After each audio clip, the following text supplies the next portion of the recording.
پاکستان بنے 75 سال ہو گئے ہیں۔ ان 75 سالوں میں ہمیں قومی ترانے کے پیچھے لگایا ہوا ہے اور خود سالے قومی خزانے کے پیچھے لگے ہیں۔ جب آپ میڈیکل کی کتابوں کو چومنے چاٹنے سے ڈاکٹر نہیں بن سکتے تو پھر قرآن کو صرف چومنے سے مومن کیسے بن سکتے ہیں؟ قرآن کا مطالعہ سمجھ کر کریں کیونکہ یہ کتاب ہدایت ہے۔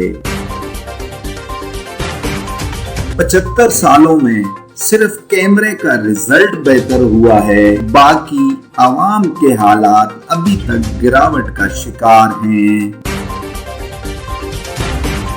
دنیا کے سب سے بڑے موڑ کا نام نازک موڑ ہے۔ اس موڑ سے پاکستان 75 سال سے گزر رہا ہے، لیکن یہ موڑ ختم نہیں ہو رہا۔ ہم نے پاکستان کو جنت بنا دیا ہے، اسی لیے یہاں گندم کھانا منع ہے۔ ویسے بھی جنت میں گندم کا کیا کام؟ اگر آپ کے گھر میں گیس نہیں آ رہی تو پریشان نہ ہوں، گھر میں موجود مطالعہ پاکستان کی کتاب سے کنیکشن لے لیں، وہاں گیس کے بڑے بڑے ذخائر موجود ہیں۔ جب چوروں کے ہاتھ کاٹے جاتے تھے تب مسلمانوں کا عروج تھا، اب چوروں کے ہاتھ چوم کر ہار پہنائے جاتے ہیں، اسی لیے ہم آج ذلیل ہو رہے ہیں۔ پہلے قائد اعظم نوٹ کے درمیان ہوتے تھے، پھر کرپشن دیکھ کر وہ بھی خاموشی سے سائیڈ پر ہو گئے۔ جس ملک میں پیٹرول 30 روپے مہنگا ہونے پر لوگ احتجاج کی بجائے ٹینکیاں فل کرانے نکل کھڑے ہوں تو وہاں ظلم، ناانصافی اور مہنگائی کے خلاف مذمت کا تصور بھی بے معنی ہے۔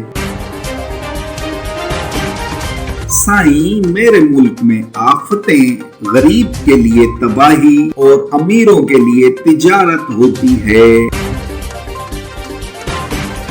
ہندوستان کے خزانے میں 2063 ارب ڈالر ہیں اور ہمارے خزانے میں 2063 ارب جی بی سے زیادہ کی آڈیوز اور ویڈیوز ہیں۔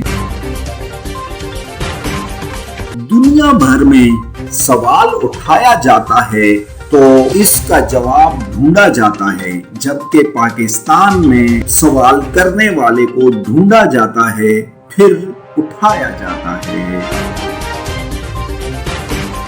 بڑھتی ہوئی مہنگائی نے جہاں غریب عوام کا جینا محال کیا ہوا ہے، وہیں پر ذخیرہ اندوزوں اور مرغی کی خوشی دیدنی ہے۔